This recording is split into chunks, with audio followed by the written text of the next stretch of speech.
tenemos clases hasta el día jueves. O sea que todavía nos vamos a ver el 30, ¿verdad?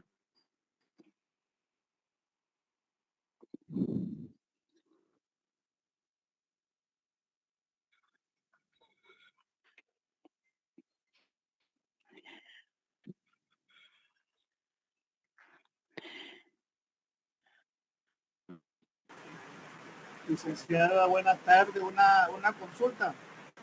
Dígame, Sergio. ¿Cuándo nos va a compartir las presentaciones?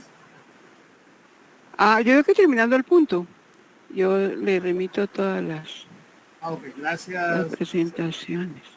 Muy bien.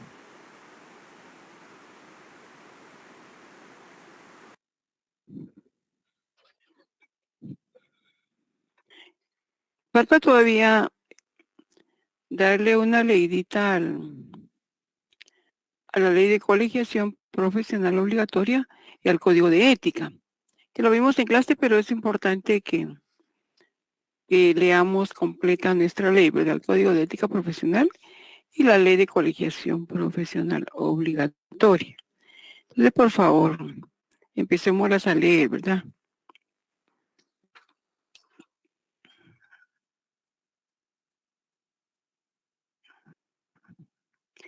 El punto que estábamos trabajando se refiere a la responsabilidad profesional del notario.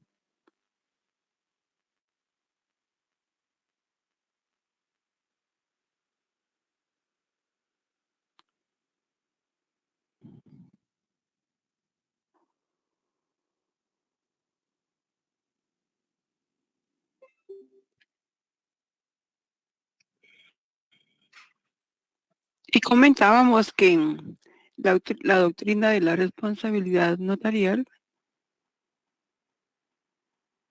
descansa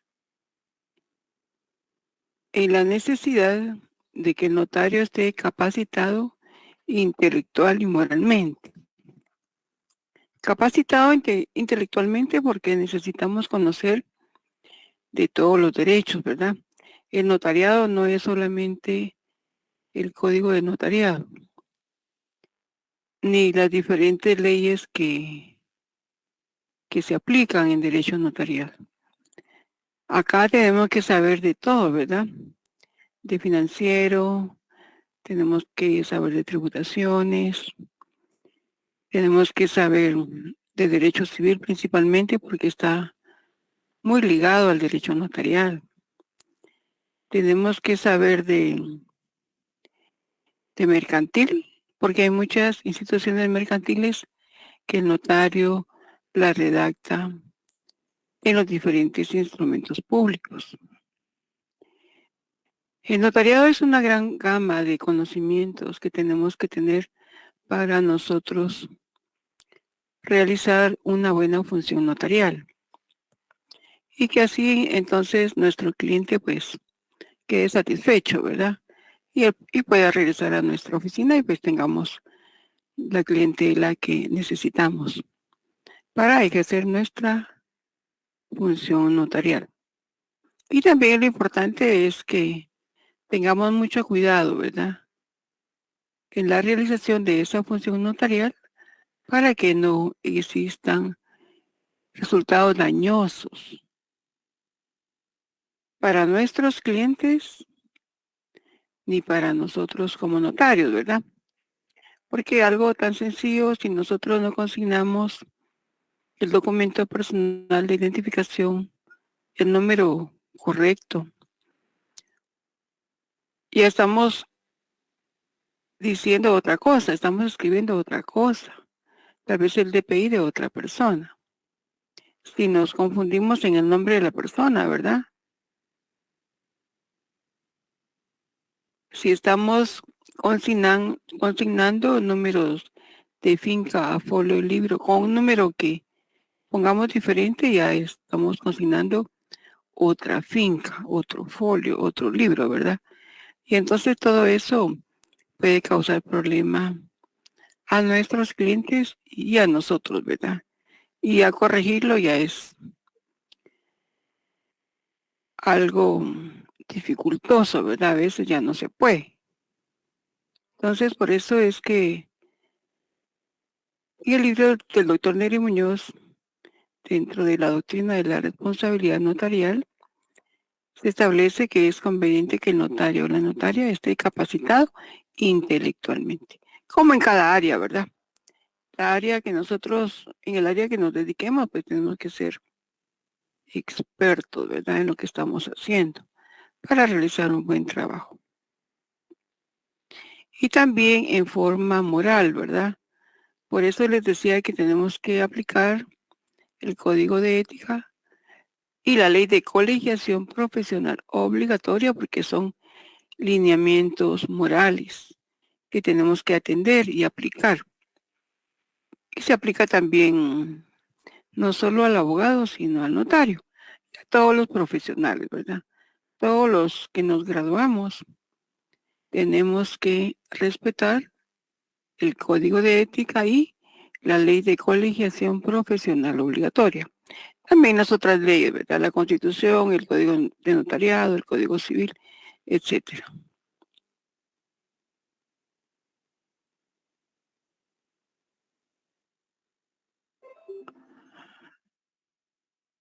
Yo les consigné esta definición que es del vocabulario jurídico notarial del autor Carlos Nicolás Gattari, y que es la siguiente: la misión de confianza atribuida al escribano por los ingentes intereses en que interviene y la excelencia de los valores atribuidos al instrumento notarial lo hacen responsable en la medida correlativa. Si nosotros nos equivocamos, pues la responsabilidad va a ser para nosotros, ¿verdad? Porque las personas que llegan a nuestra oficina tienen la total confianza de que nosotros vamos a hacer un buen trabajo, que los vamos a atender bien, que el instrumento público que estamos redactando es el correcto, el adecuado. Y no solo eso, sino que hay seguridad en el instrumento que nosotros vamos a autorizar y que les sirve de respaldo a nuestros clientes. Por lo mismo, entonces somos responsables si no tenemos el debido cuidado.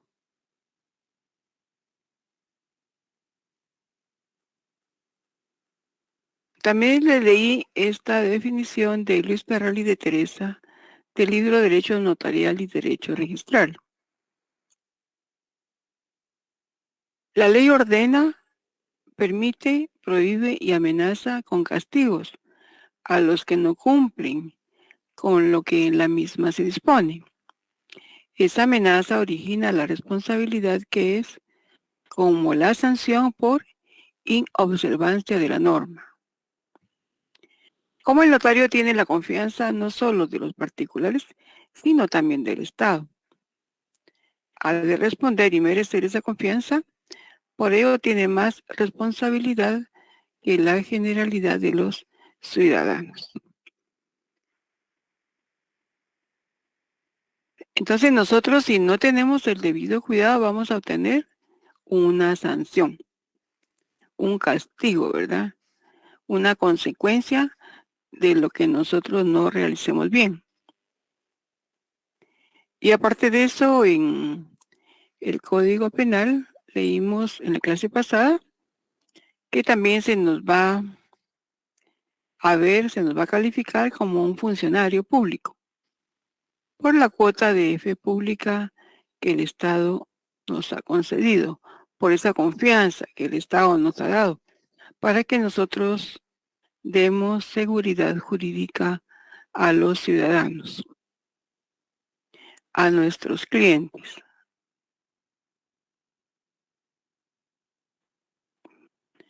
El público está obligado a acudir al notario o a la notaria. Por eso la ley es rigurosa con él, pues considera que la falta que comete el notario es como una burla a esa confianza.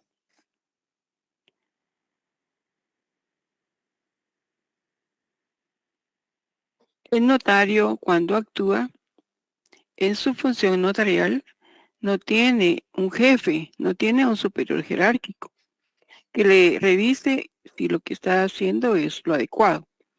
si no tiene errores, ¿verdad? Entonces, el notario puede tener las personas que le ayuden, la secretaria, un procurador o varios procuradores, pero la responsabilidad en sí es nuestra, ¿verdad? De los notarios y las notarias.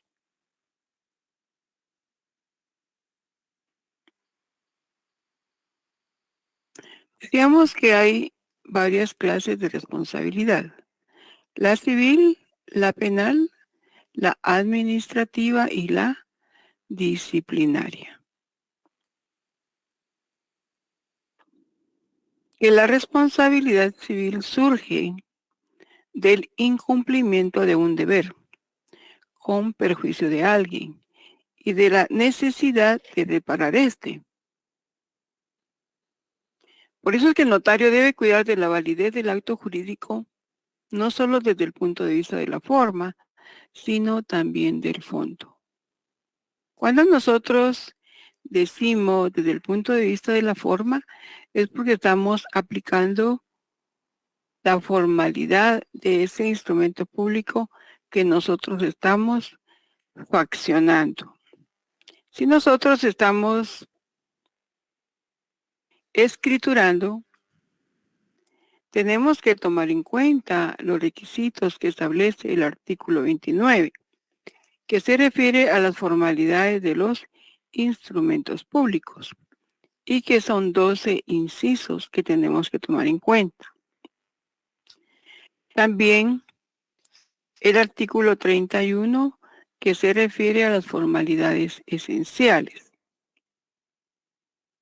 Y que si nosotros como notarios no cumplimos u omitimos las formalidades esenciales en los instrumentos públicos, esto da acción a la parte interesada para demandar la nulidad de ese instrumento público. Entonces, es delicado, ¿verdad?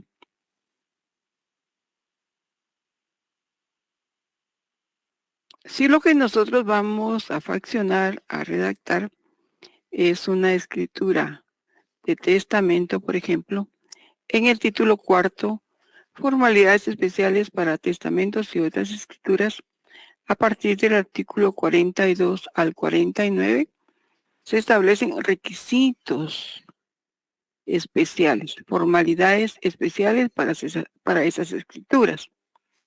O sea que además de tomar en cuenta y respetar lo que establece el artículo 29, el artículo 31, el artículo 42, también tenemos que tomar en cuenta esas formalidades, que son formalidades adicionales, que tienen que tener esa escritura pública que nosotros vamos a redactar si se encuentra dentro de estas formalidades especiales del artículo 42 al 49.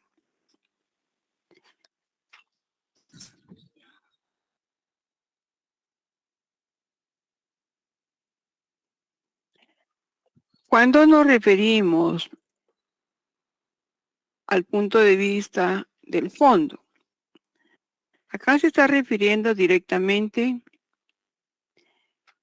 a la parte interna de la escritura pública. Entonces tenemos que tener cuidado que lo que estamos escribiendo en esa escritura pública sea lo que corresponde a lo que nuestro cliente y a lo que la ley establece.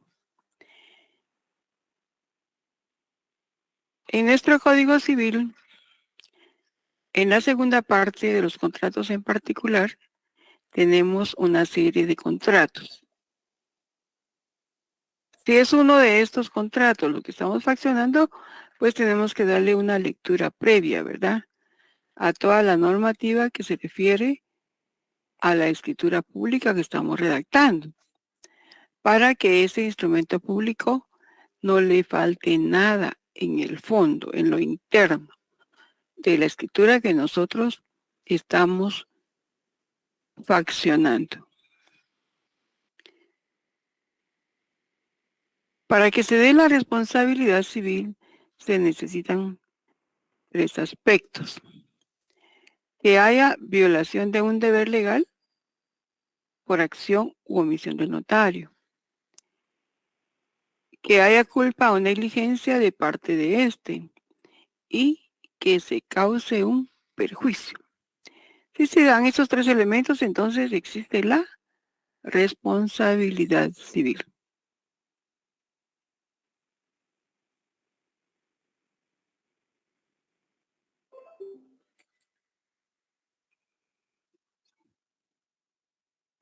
Leímos el artículo 35 del Código de Notariado que establece: para que proceda la responsabilidad civil de daños y perjuicios contra el notario por nulidad del instrumento público, es necesario que haya sido citado y oído en el juicio respectivo, en lo concerniente a la causa de la nulidad. También tenemos nuestro derecho de defensa y de debido proceso que establece la Constitución Política de la República de Guatemala. También leímos el artículo 1668 y 2033, que se refiere a la responsabilidad del profesional. El profesional es responsable por los daños y perjuicios que cause, ya sea por ignorancia o negligencia inexcusable o por la divulgación de los secretos se conoce con motivo de su profesión.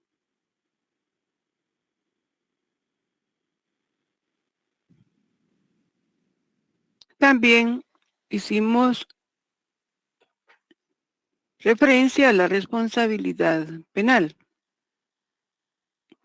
Y esta se da cuando el notario defrauda al Estado y a los particulares por la comisión de un delito contra esa función que nos ha delegado el Estado. Y en el libro del doctor Neri Muñoz tenemos una definición de responsabilidad penal. Es la responsabilidad que tiene el notario al faccionar los instrumentos públicos por incurrir en falsedad y otros delitos conexos, haciendo constar situaciones de derecho y de hecho que en la realidad no existen, o bien aprovechándose de su función en beneficio propio o ajeno, siendo asimismo derivada en algunos casos de la responsabilidad civil o bien esta responsabilidad la penal que genera responsabilidad civil. Por eso es bien importante, ¿verdad? Legitimar toda la documentación de nuestros clientes, chequear que la persona tenga la facultad de lo que quiera otorgar en el instrumento público que nos ha requerido, que esa personería que nos han llevado esté acorde a la ley y a nuestro juicio. Leímos también estos artículos que se refiere a delitos en que puede incurrir el notario o la notaria, que son publicidad indebida, revelación del secreto profesional, casos especiales de estafa, falsedad material e ideológica, supresión, ocultación o destrucción de documentos, revelación de secretos, violación de sellos, responsabilidad de funcionarios al autorizar un matrimonio e inobservancia de formalidades al autorizar un matrimonio. Leímos cada uno de ellos.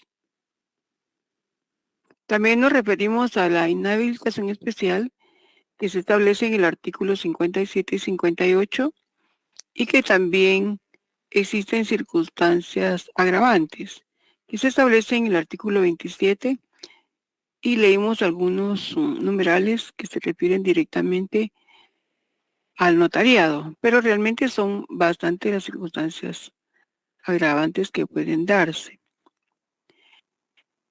La inhabilitación especial consistirá, según el caso, en la prohibición de ejercer una profesión o actividad cuyo ejercicio dependa de una autorización, licencia o habilitación. Y el artículo 58 establece, conjuntamente con la pena principal, se impondrá la de inhabilitación especial cuando el hecho delictuoso se cometiere con abuso de ejercicio o con infracción de los deberes inherentes a una profesión o actividad. Y dentro de las circunstancias agravantes, prevalerse el delincuente de su carácter público o del poder inherente al cargo, oficio, ministerio o profesión, o cometerlo haciendo uso de funciones que anteriormente hubiere tenido. Muy bien, ahí nos quedamos. El notario también tiene responsabilidad administrativa. El notario tiene que cumplir con obligaciones posteriores dependiendo del instrumento público que ha autorizado. El notario tiene un amplio campo de acción, pues debe informar a la administración pública de las manifestaciones de voluntad de los particulares, para que cualquier persona que tenga interés en ella pueda informarse y para que la administración pública pueda ejercer un control, siendo estas las obligaciones posteriores que debe cumplir el notario. Si nosotros necesitamos saber cómo se encuentra una finca, porque necesitamos hacer una transacción, pues perfectamente podemos pedir una copia electrónica o una certificación al Registro General de la Propiedad y ahí va a salir hasta la última transacción. Y eso nos va a dar la certeza de cómo se encuentra ese bien. O si necesitamos documentación del Registro Nacional de las Personas, perfectamente podemos pedir una certificación y ahora hasta en línea se pueden hacer, ¿verdad? Es algo interesante para nuestra función notarial porque ya no tenemos que ir a las instituciones, podemos pedirla directamente desde nuestra oficina. Y en el libro del licenciado Luis Carral y de Teresa, del autor, Tardes, tío. establece, se incurre en la responsabilidad administrativa por incumplimiento de deberes ajenos a la función notarial propia, que otras leyes administrativas le imponen. Regularmente, las obligaciones posteriores no van a estar directamente en el Código de Notariado, sino van a estar en otras leyes.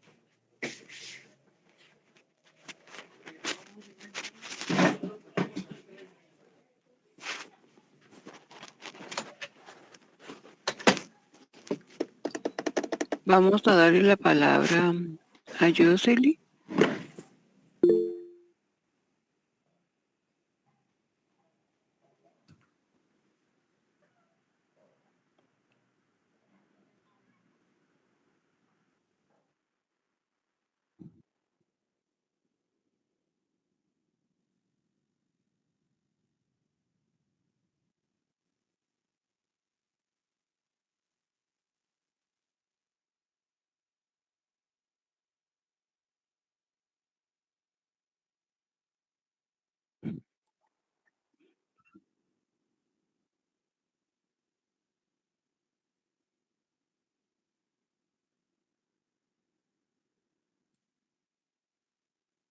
Muy bien. Parecía que la jovencita andaba ahí ocupada. Muy bien.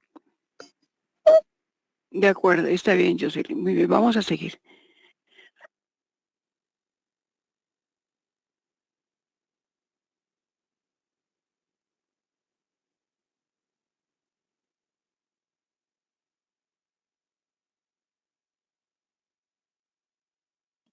Cuando nosotros aperturamos, cuando cartulamos, cuando escrituramos, tenemos obligaciones administrativas que cumplir. En primer lugar, tenemos que pagar nuestra apertura de protocolo. Ese es el pase para que nosotros podamos escriturar, el pago de apertura. El pago de apertura del protocolo se establece en el artículo 11 del Código de Notariado. A ver, saquemos nuestro Código de Notariado.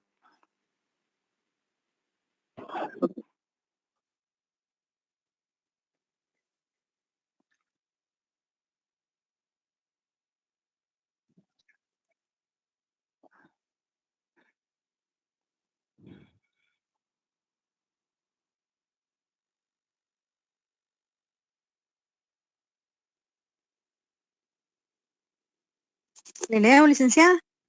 Gracias, Sonia. Sí. Los notarios pagarán en la tesorería del organismo judicial 50 quetzales cada año por derecho de apertura de protocolo. Los fondos que se recauden por este concepto se destinarán a la encuadernación de los testimonios especiales enviados por los notarios al Archivo General y a la conservación de los protocolos.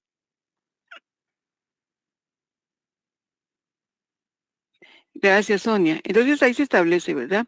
Que tenemos que hacer un pago de apertura de 50 quetzales. Y también se establece para qué van a utilizar esos fondos. Pero esta es nuestra primera obligación. Pagar apertura para poder iniciar nosotros a escriturar desde el 1 de enero del año.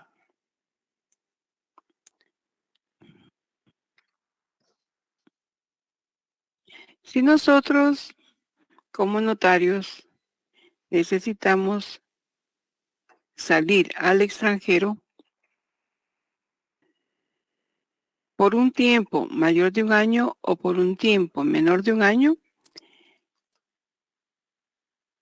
tenemos que dejar en depósito nuestro protocolo.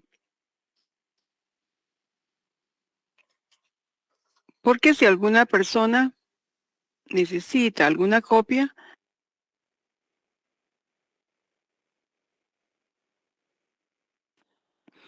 de las escrituras que nosotros hemos autorizado en el año, entonces, o también de los años anteriores, debemos dejarlo a un notario hábil si la ausencia va a ser por menor de un año. Si la ausencia es mayor al año, entonces el notario tiene la obligación de entregarlo al Archivo General de Protocolos. En este protocolo, el notario depositario no puede escriturar. Él únicamente puede extender copias o testimonios de esos, de los protocolos que le dejen en depósito. Tampoco el Archivo General de Protocolos. Únicamente pueden extender testimonios o copias que necesiten las personas que han escriturado, que han otorgado escrituras, con el notario que ha salido del territorio nacional. Entonces, esta es una obligación para que nuestro cliente no quede sin esta documentación que necesitara y que no estuviera el notario. El artículo 27 del Código de Notariado se refiere a la entrega del protocolo.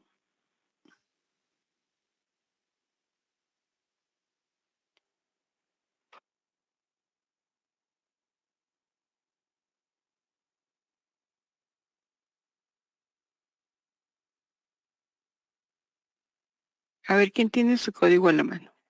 Artículo 27. Buenas tardes, licenciada. Buenas tardes, Bayro. Por favor. Artículo 27. Reformado por el artículo 1 del decreto 6286 del Congreso de la República. El notario que tenga que ausentarse de la República por un término mayor de un año deberá entregar su protocolo al Archivo General de Protocolos en la capital y en los departamentos al juez de primera instancia, quien lo remitirá al referido archivo. Si la ausencia del notario fuere por un plazo menor, lo depositará en otro notario hábil debiéndose dar aviso firmado y sellado por ambos notarios al director del Archivo General de Protocolos en la capital o a un juez de primera instancia del domicilio del notario, cuando no lo tenga en el departamento de Guatemala, quien lo deberá remitir al Archivo General de Protocolos dentro del término de 8 días. El aviso indicará el nombre y dirección del notario en que quede depositado el protocolo. El notario depositario podrá extender testimonios y suministrar a quien lo solicite los informes que le sean requeridos en relación al protocolo depositado. La copia del aviso debidamente sellado por el Archivo General de Protocolos o el juez de primera instancia en su caso será documento suficiente para permitir al notario salir del país.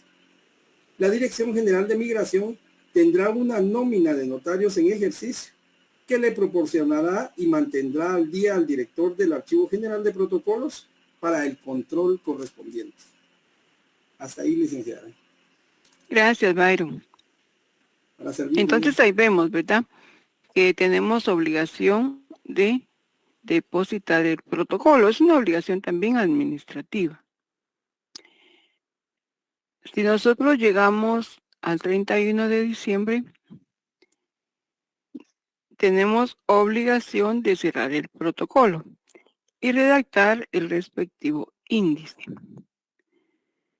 Al 31 de diciembre, sí, en esta fecha estamos cerrando, pero si la notaria o el notario lo nombran en algún puesto público o en algún puesto en una empresa, entonces pues tendrá que cerrarlo cuando ya toma posesión, ¿verdad? Porque no, si está inhabilitado ya no puede ejercer el notariado. El artículo 12 se refiere al cierre del protocolo.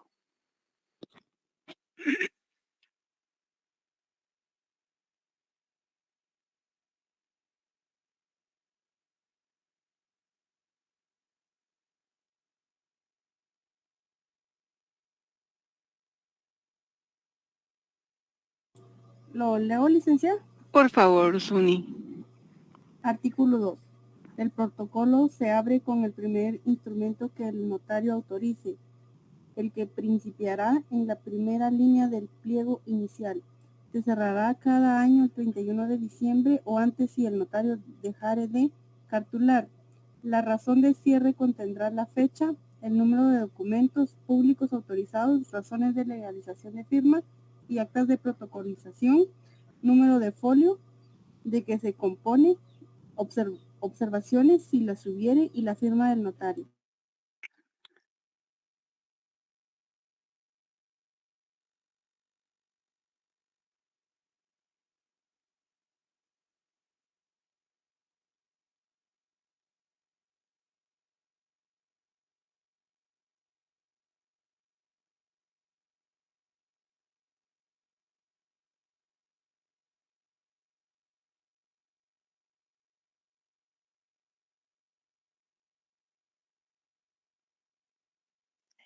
En el libro que nos sirve de base, en la página 202, en el libro que yo tengo, tenemos un ejemplo de una razón de cierre.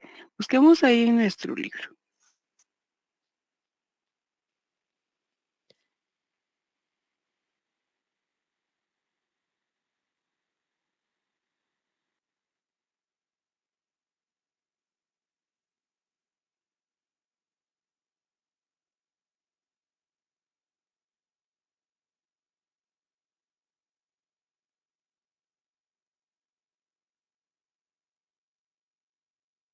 ¿Alguien lo tiene? Sí, licenciada, muy buenas tardes, ya lo encontré. Gracias, Amilcar. ¿Me lo podrá leer, por favor? La razón de cierre. Claro, entonces sería razón de cierre. En la ciudad de Guatemala, el 31 de diciembre del 2022, yo, Neri Roberto Muñoz, notario en cumplimiento de la ley, procedo a cerrar el protocolo a mi cargo del año 2019, el que contiene un total de 7 instrumentos distribuidos así: 4 escrituras matrices autorizadas, un acta de protocolización, una toma de razón, de legalización y una escritura cancelada. El protocolo consta de 9 folios, incluyendo el presente, en fe de lo cual firmo la presente, firma el notario. Gracias, Amílcar. Entonces vemos que cumple con los requisitos que establece el artículo 12. La razón de cierre ya no es un instrumento público, es únicamente razón de cierre. Es una parte documental, no es parte escrituraria. Entonces, no utilizamos las frases ante mí ni por mí ante mí, únicamente la firma del notario. Eso es con relación al cierre. El índice se establece en el artículo 15 y 16. A ver quién me puede hacer el favor. La apoyo nuevamente. Gracias, Amílcar. Artículo 15. El índice del protocolo se extenderá en papel sellado del mismo valor del empleado en él y contendrá en columnas separadas. Número 1, el número de orden del instrumento. 2, el lugar y la fecha de su otorgamiento. 3, los nombres de los otorgantes. 4, el objeto del instrumento. 5, el folio en que principia. En el índice podrán usarse cifras y abreviaturas. Y el 16, si me hiciera a favor. Artículo 16. El índice irá fechado y firmado por el notario, y antes de suscribirlo podrá hacer las observaciones pertinentes. Gracias, Amílcar. Y ahí en nuestro libro tenemos un ejemplo de razón de cierre en la siguiente página. Esta razón de cierre es conforme a las escrituras públicas que están en el apéndice.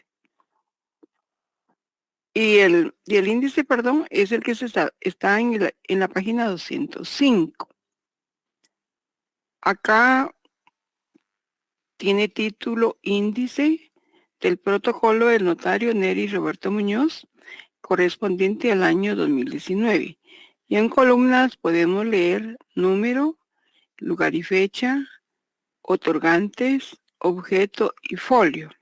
Ahí tenemos que consignar el número de la escritura, la fecha, el lugar y la fecha en que la autorizamos, los nombres de los otorgantes, ahí tenemos que consignar todos los nombres de los otorgantes, y el objeto, qué escritura es, ¿verdad? En este caso hay compraventa de inmueble, hay toma de razón de legalización, hay protocolización de documento proveniente del extranjero, hay un arrendamiento, hay una cancelada, no tiene nada, y hay un mutuo con garantía hipotecaria.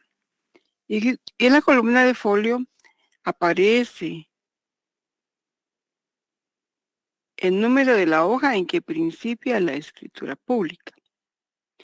Si la escritura empieza en la parte de atrás, entonces le ponemos R de reverso o B de vuelta, para que nosotros al llegar a nuestra escritura ya sepamos que está en la página, en este caso en la página 3, pero vuelta o reverso, ¿verdad?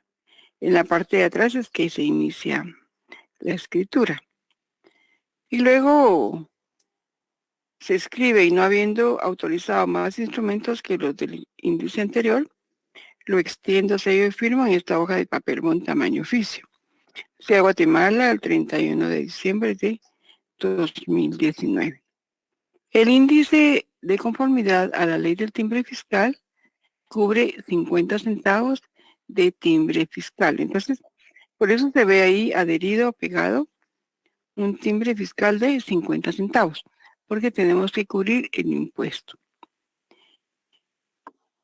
Entonces, esta también es una obligación administrativa. Cerrar el protocolo, hacer la razón de cierre y redactar el índice. Porque testimonio del índice tenemos que remitir al Archivo General de Protocolos.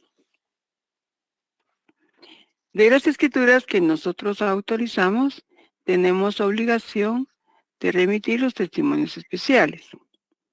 Y esto podemos verlo en el artículo 37. Este artículo lo hemos leído ya bastantes veces, ¿verdad? El notario y los jueces de primera instancia, cuando estén facultados para cartular, deben cumplir las siguientes obligaciones. La literal A se refiere remitir al director del Archivo General de Protocolos dentro de los 25 días hábiles siguientes al otorgamiento de cada escritura pública, testimonio especial en papel sellado de menor valor, con los timbres notariales adheridos de conformidad con la ley. Cuando nosotros remitimos los testimonios especiales, tenemos que cubrir timbre notarial, porque acá se establece.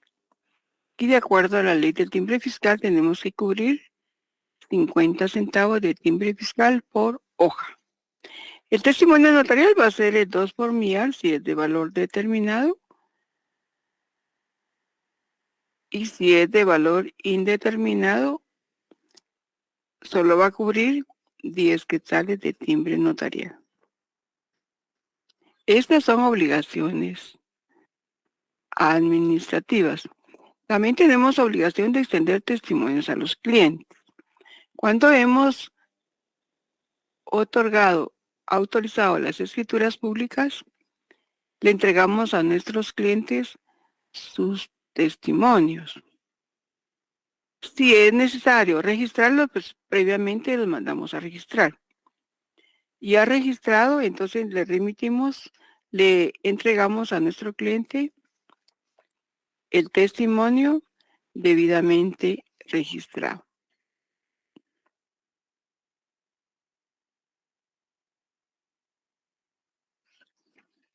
El artículo 38 se refiere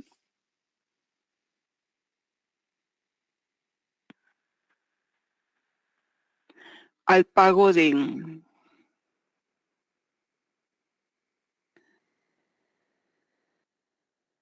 se refiere a los avisos de traspaso, con el objeto de posibilitar un mejor cumplimiento de las obligaciones de determinación, control y pago del impuesto sobre la venta y permuta de bienes inmuebles, alcabala. Los notarios, al intervenir en las escrituras por actos y contratos relacionados directamente con dicho impuesto, deberán, dentro del término de 15 días de la fecha de autorización de la escritura, dar aviso a la Dirección General de Catastro y Avalúo de Bienes Inmuebles y las municipalidades respectivas, y además cumplir con las normas siguientes.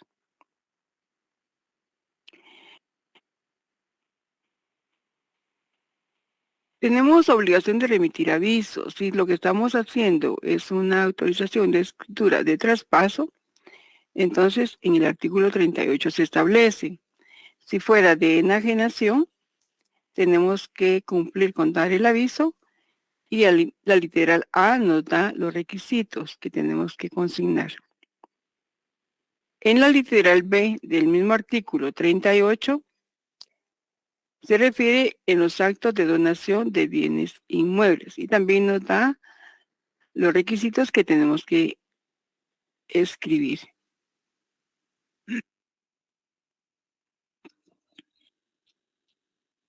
La literal C se refiere a los actos o contratos de unificación de inmuebles. Si lo que se hizo fue una unificación, acá también están los requisitos que tenemos que cumplir. Y la literal D se refiere al caso de desmembración de inmuebles.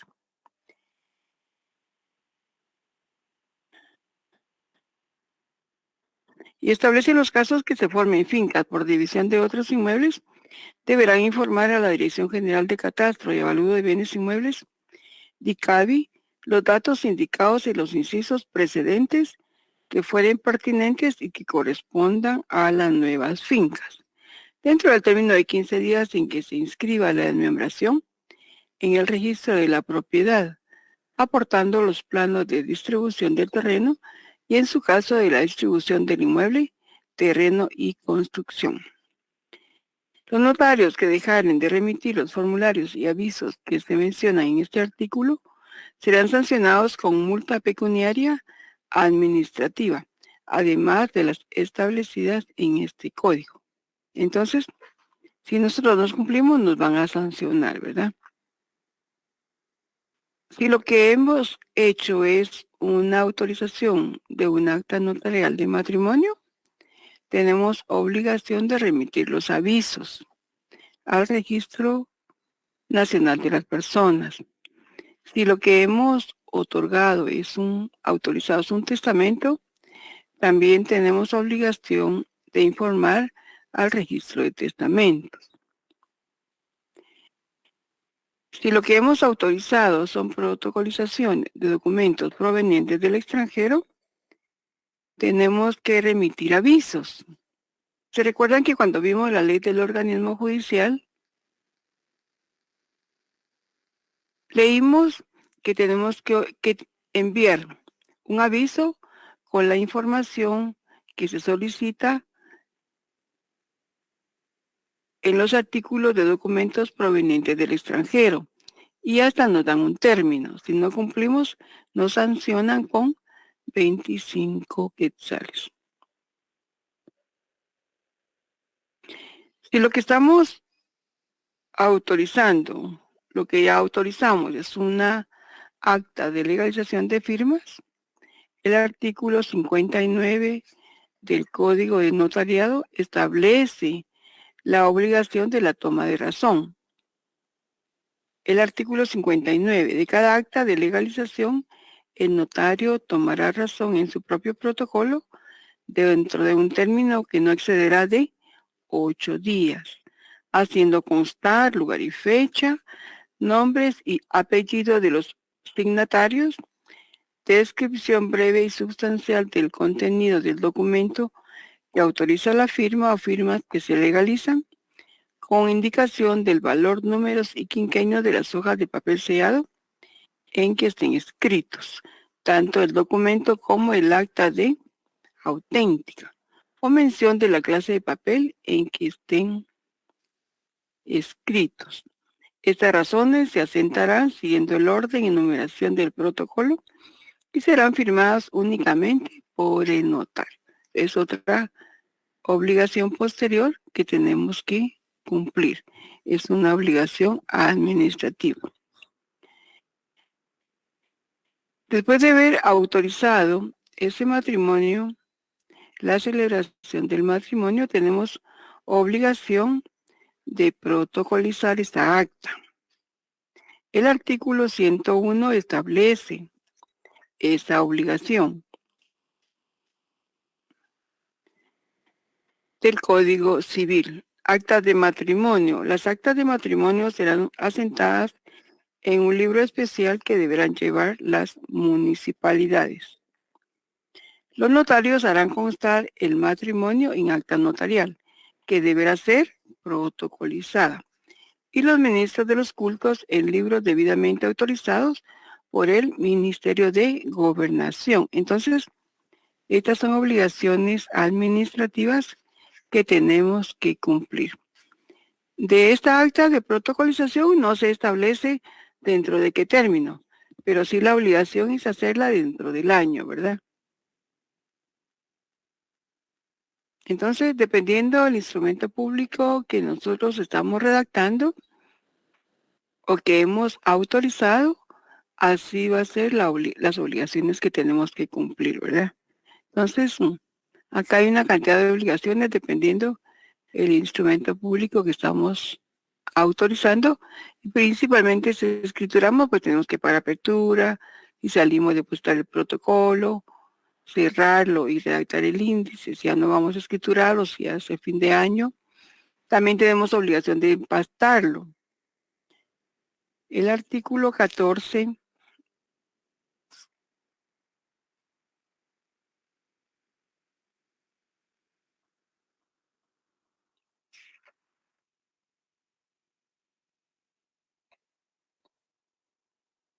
el artículo 18, perdón. El notario mandará empastar el protocolo dentro de los 30 días siguientes a su cierre. También es otra obligación administrativa. Cuando nosotros vamos al archivo porque nos citan para revisión de nuestro protocolo, ven todos estos aspectos. Si nosotros no hemos cumplido, nos dan un término para cumplir, ¿verdad? Y si no cumplimos, entonces nos pueden sancionar.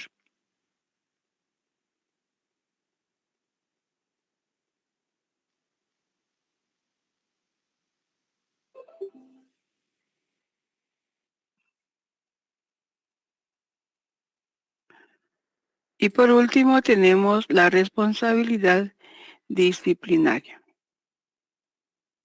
El notario incurre en responsabilidad disciplinaria cuando falta la ética profesional o atenta en contra del prestigio y decoro de la profesión, siendo el Tribunal de Honor del Colegio Profesional el que se encarga de recibir las denuncias y seguir el trámite correspondiente. Y algunos autores la estudian como responsabilidad moral o profesional. Yo les recuerdo de la lectura, necesitamos leer la Ley de Colegiación Profesional Obligatoria y el Código de Ética Profesional.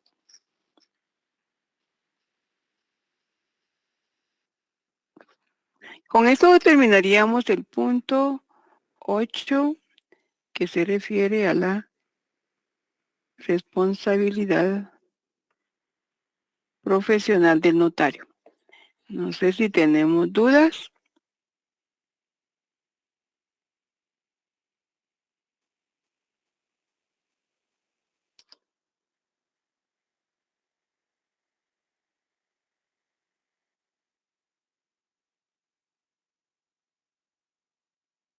No, Lixda, gracias.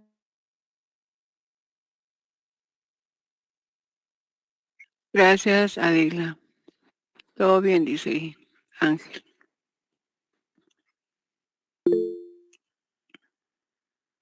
Vamos a escuchar a Ana Beatriz. Gracias, licenciada. Solo disculpe, ¿me podría repetir qué artículo indicó para el punto 5 de las obligaciones administrativas que estábamos viendo, de extender los testimonios a los clientes? A ver, con mucho gusto. Vamos a buscar aquí en nuestro código de notario.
Los testimonios se establecen a partir del artículo 66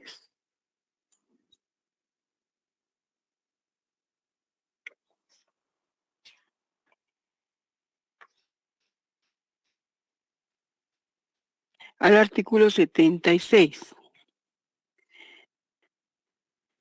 El testimonio es la copia fiel de la escritura matriz, de la razón de auténtica o legalización o del acta de protocolación extendidos en el papel sellado correspondiente y sellada y firmada por el notario autorizante o el que deba sustituirlo de conformidad con la presente ley. Luego nos establece cómo nosotros la formalidad para entregar los testimonios.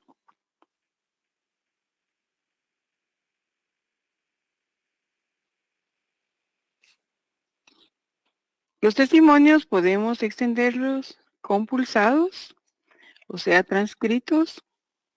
Podemos extenderlos mediante copias impresas en papel sellado, como especie de formularios, y por el sistema de fotocopias.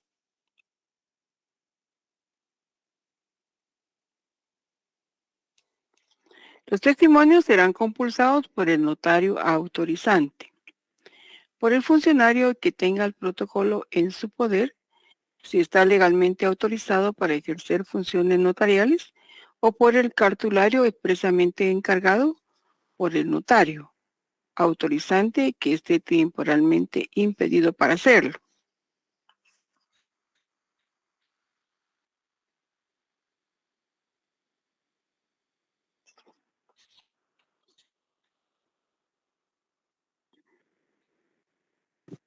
Gracias, licenciada. Muy bien. Específicamente es el 73.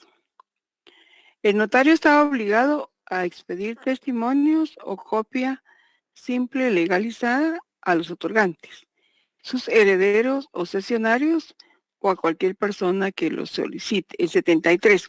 Y también es importante, recuerden el 75 y 76. Mientras viva el otorgante de un testamento o donación por causa de muerte, solo a él podrá extenderse testimonio o copia del instrumento. Y también hay una parte acá importante. No puede obligarse al notario a que extienda testimonio sin que se le hayan cancelado los gastos y honorarios de autorización del instrumento y sin que se le anticipen los de expedición del testimonio conforme arancel. Porque si nosotros entregamos el testimonio y no nos han pagado, va a ser difícil que después nos paguen, ¿verdad? Entonces, el notario también puede negarse si la persona no le ha cancelado sus honorarios y los gastos causados. Vamos a escuchar a Amílcar. Licenciada, me surgió una duda. En el punto número 4, la relativa a la entrega de testimonios especiales. Me imagino que esa parte de esos testimonios especiales es una clasificación de un testimonio. Testimonios especiales. Hay más clasificaciones de testimonios. Sí. El testimonio son testimonios regulares e irregulares. Los testimonios regulares son los que el notario extiende constantemente, siempre que él autoriza una escritura pública. Son regulares. Y los testimonios irregulares son los que extiende como el testimonio del índice, que no es escritura, como el testimonio de las partes conducentes de un proceso sucesorio. Ellos son irregulares porque el del índice va a ser una vez al año y el de las partes conducentes de un proceso sucesorio va a ser cuando el notario termine el intestado o testamentario, ¿verdad? Y a veces puede ser 1 año, 2 años, 3 años, dependiendo el proceso en sí, ¿verdad? A veces resultan cosas dentro del proceso que atrasan. Dentro de los testimonios regulares está el testimonio especial y el testimonio. El testimonio es el que nosotros le entregamos a nuestros clientes. O sea, ¿verdad? Testimonios a los clientes. Y el testimonio especial es el que nosotros vamos a remitir al Archivo General de Protocolos. Cuando nosotros autorizamos nuestras escrituras públicas, supóngase, Amílcar, que sea una escritura de compra-venta de bien inmueble. Nosotros de una vez vamos a sacar 3 juegos de esa escritura, porque nos van a servir 2 juegos para remitir al registro de la propiedad, si en este caso es una compra-venta de bien inmueble, y el tercer juego nos va a servir para remitirlo al Archivo General de Protocolos. El testimonio que remitimos al Archivo General de Protocolos se llama testimonio especial. Y el testimonio que entregamos a nuestro cliente solo lo denominamos como testimonio o primer testimonio. O si fuera un segundo testimonio, pues segundo testimonio. Solo para efecto de nuestro control. Pero sí se le denominan regulares a los que el notario redacta constantemente, que es la obligación que tenemos de entregar testimonio a nuestro cliente y el testimonio especial para el Archivo General de Protocolos. Y los otros que son los irregulares, que son los que enviamos o extendemos el del índice una vez al año y dependiendo otros testimonios que no los remitimos así en una forma constante, ¿verdad? Sino cuando estamos terminando un proceso, por ejemplo, como el de proceso sucesorio.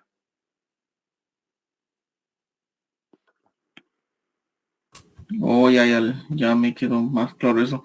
Ahora van a ser testimonios especiales siempre y cuando se vayan a escribir al Archivo General de Protocolos, ¿va? Cuando remitimos el testimonio especial, no lo inscribimos. porque ellos no nos lo devuelven. Nosotros solamente mandamos el testimonio especial porque ellos llevan un control en el archivo. Y ahí ven ellos que nosotros como notarios y notarias estamos contribuyendo con el pago de timbre notarial, que es el pago es el que nos va a servir posteriormente para efecto de prestaciones que da el colegio. Si nosotros escrituramos, pues vamos a cubrir el pago en timbres, ¿verdad? En timbres notariales. Y lo vamos a cubrir en todos los testimonios especiales que enviamos al archivo. Los notarios y las notarias que no escrituran, que no cartulan, entonces pagan una cantidad mensual al colegio para efecto de poder tener más adelante sus prestaciones como colegiados activos en cuanto a prestaciones de jubilación o algunas otras que el colegio da, ¿verdad? Pero ese testimonio especial no lo devuelven. Ellos de una vez lo llevan y llevan un control. Si nosotros no los emitimos, entonces ellos nos piden esos testimonios. Y aparte de eso, uno lleva su control, ¿verdad? Porque es para efecto de futuro, ¿verdad? Y además para no tener nada pendiente, ¿verdad? Es importante ir entregando nuestros testimonios especiales inmediatamente de que autorizamos la escritura, para no tener ningún atraso.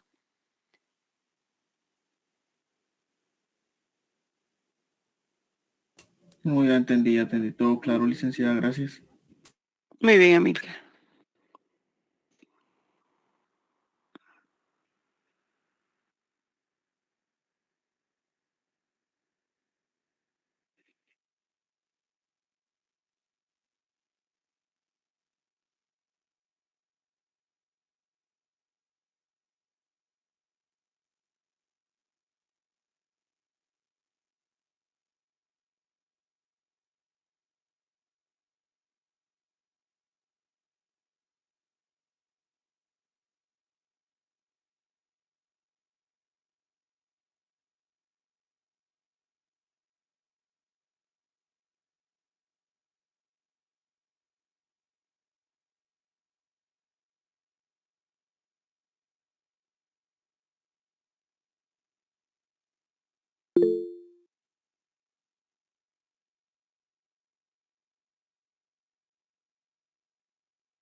Le doy la palabra, Nidia.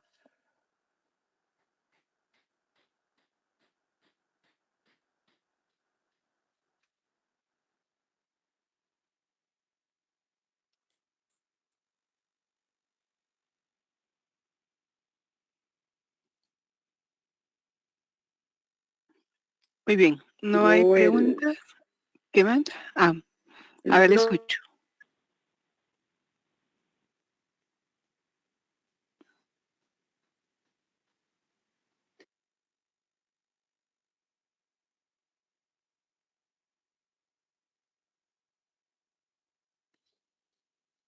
Nidia, no le escuché. No sé si los compañeros escucharon. No, para nada. Perdón, licenciada, es que no tengo mucha señal. Ah, muy bien. Ahorita sí me puede hablar. Lo que le alcance su señal o me puede escribir también.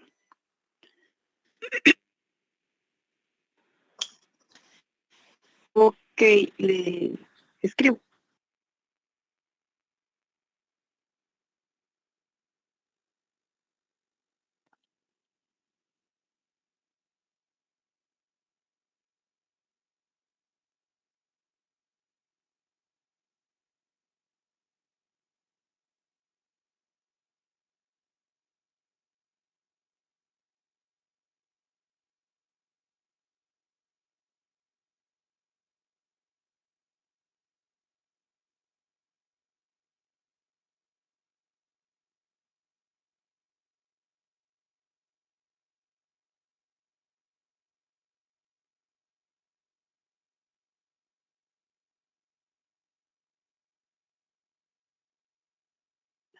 Muy bien, le vamos a dar tiempo a Nidia para que nos escriba. Comentaba yo que Cuando estamos redactando nuestras escrituras públicas, podemos nosotros cometer errores, ¿verdad? Lo más importante es que antes de imprimir la escritura en nuestras hojas de papel se va a utilizar para protocolo, tengamos la seguridad de que esa minuta, ese borrador que hicimos, ya está bien chequeado, que los datos están correctos, para que posteriormente no tengamos la preocupación de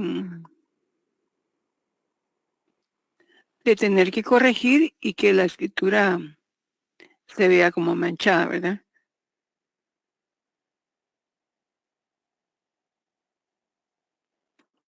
Si nosotros tenemos el debido cuidado, pero a pesar de eso, si nos va algún dato,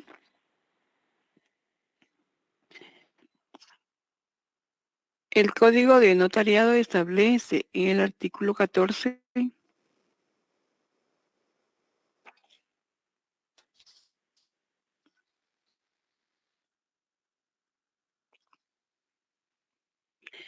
serán nulas las adiciones entre renglonaduras y testados si no se salvan al final del documento y antes de las firmas. Las enmendaduras de palabras son prohibidas. Entonces, si nosotros estamos testando una palabra al inicio de la escritura, cuando vamos a hacer los respectivos salvados en la parte final de nuestra escritura, vamos a consignar testado. El testado nos va a servir para indicar que lo que estamos testando no queremos que se lea en nuestro instrumento. Consignamos la palabra testado, dos puntos, escribimos la palabra o las palabras que queremos que se omitan, consignamos un punto y colocamos la palabra omítase, si es una sola palabra. Pero si son varias, lo ponemos en plural, omítanse.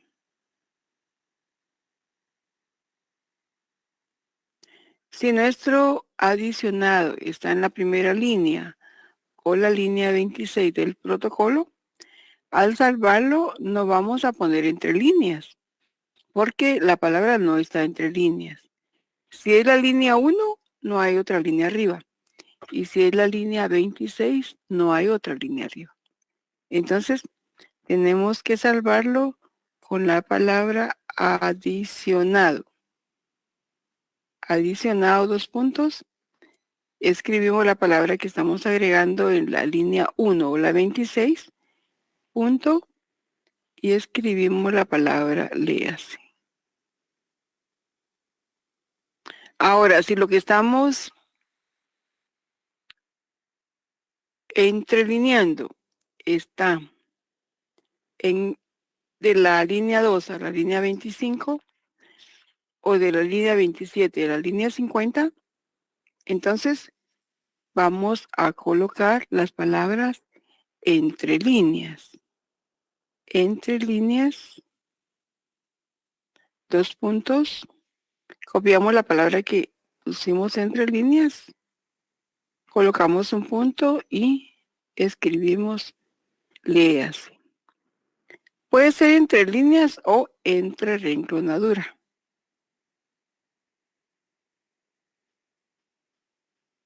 Entre renglonadura colocamos las palabras que queremos que se lean, punto léase. Cuando nosotros estamos haciendo el testado, tenemos que hacerlo de una forma que la palabra se lea. O sea, no la vamos a tachar, sino únicamente le vamos a consignar guioncitos para indicar que esa palabra está testada. El artículo 159 de la ley del organismo judicial lo establece. Artículo 159, reformado por el artículo 22 del decreto número 64-90 del Congreso de la República. Redacción. En toda clase de actuaciones judiciales se prohíbe hacer uso de abreviaturas y cifras, salvo las citas de leyes. No se harán raspaduras y sobre palabras o frases equivocadas se pondrá una línea delgada que permita la lectura. Antes de suscribirse las actuaciones se salvará los testados y los entrelineados, bajo sanción de tenerse como no hechos. Si nosotros no los salvamos, entonces el error va a quedar ahí, ¿verdad? Necesitamos salvarlos para que quede corregida nuestra escritura. Entonces, para testar, solo vamos a poner una línea delgada que siempre permita la escritura. Si lo hacemos en máquina de escribir, entonces poner un guioncito en cada letrita, ¿verdad? Para que siempre se lea la palabra. Pero no podemos tachar, no podemos echarle corrector blanco u otra forma, ¿verdad? Porque entonces estamos ahí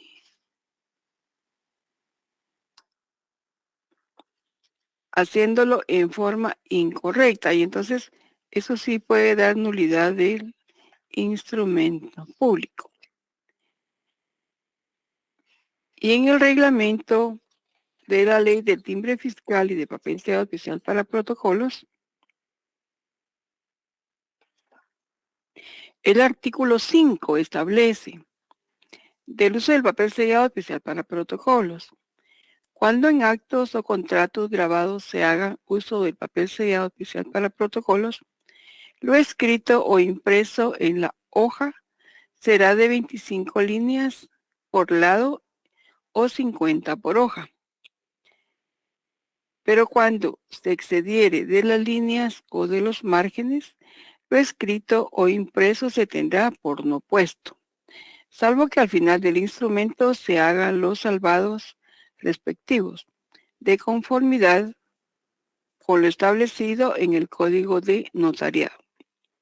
Quedan excluidas de esta disposición las anotaciones y o razones que se hagan en los márgenes del papel en los casos expresamente autorizados, en razón del ejercicio profesional que el notario deba efectuar. Aquí se está refiriendo a las razones protocolares. Hay razones que podemos poner a un lado de nuestra escritura y esos no se pueden salvar, ¿verdad? Eso es diferente. Anteriormente, cuando escriturábamos en máquinas de escribir, si eran mecánicas, a veces uno le daba el carro duro y no se fijaba, ¿verdad? Y se salía del margen. O cuando llegaba a la línea 25, seguía escribiendo y no se daba cuenta que ya estaba fuera del margen. Pero la ley del timbre fiscal y de papel sellado especial para protocolos permitía hacer esos salvados. Y entonces se consignaba, excedido de la línea, uno consignaba la palabra que se había excedido, punto, léase. Fue excedido de margen, 2 puntos, y uno copiaba toda la línea que se había excedido, punto, léase. En esa forma se salvaba para que la escritura quedara completa y quedara salvado, ¿verdad? Lo equivocado. Vamos a escuchar a Sonia. Sí, licenciada, buenas noches. A mí me surgió la duda si se comete error en la escritura, no podemos desechar esa escritura y hacer otra, ¿no? Tendría que cancelarla. Pero, ¿y si ya la firmaron sus clientes? Como usted está hablando de los salvados. Ajá. Sí. Acá los salvados son antes de que firmen sus clientes, ¿verdad? Usted tuvo el debido cuidado, pero en el momento en que leyó a sus clientes la escritura, ya están ellos ahí enfrente, ¿verdad? ¿Usted les leyó la escritura? pero a pesar de que usted tuvo cuidado, usted fue un dato, ¿verdad? Un dato equivocado. Supóngase un nombre, ¿verdad? Era Miguel, le pusimos Marcos. Entonces ahí tenemos que hacer un salvado. Esto sería salvado, ¿verdad? Ahora, perdón, para no hacer esperar a los clientes. Si hacemos otra escritura, estamos robando el tiempo de los clientes.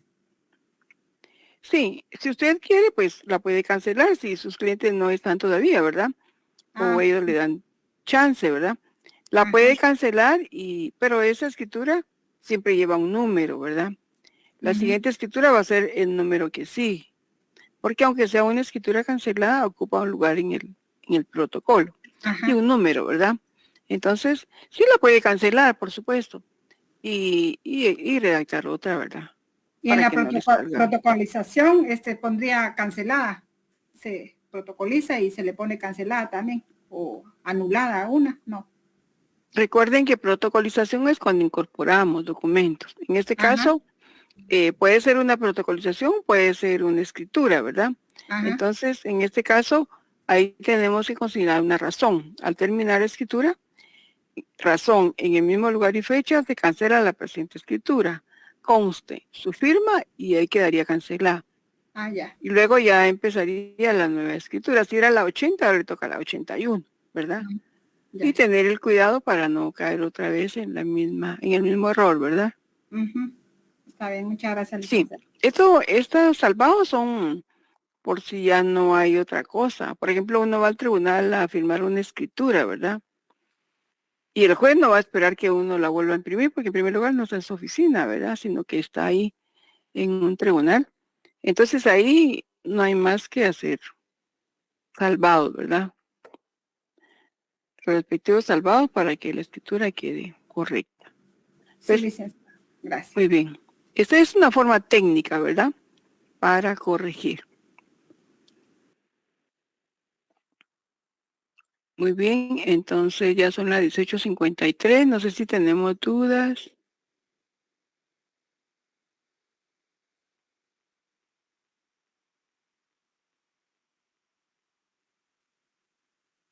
No, Liz, gracias. Gracias, Alfredo. Muy bien, Leslie. Entonces, les pido que leamos nuestra ley de colegiación profesional obligatoria y el código de ética, ¿verdad? Esto lo veo el martes, primero Dios. Les deseo feliz noche. Gracias, licenciada. Feliz noche, Liz.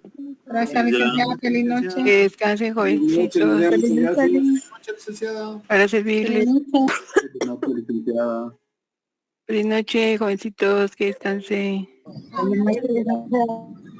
Feliz noche.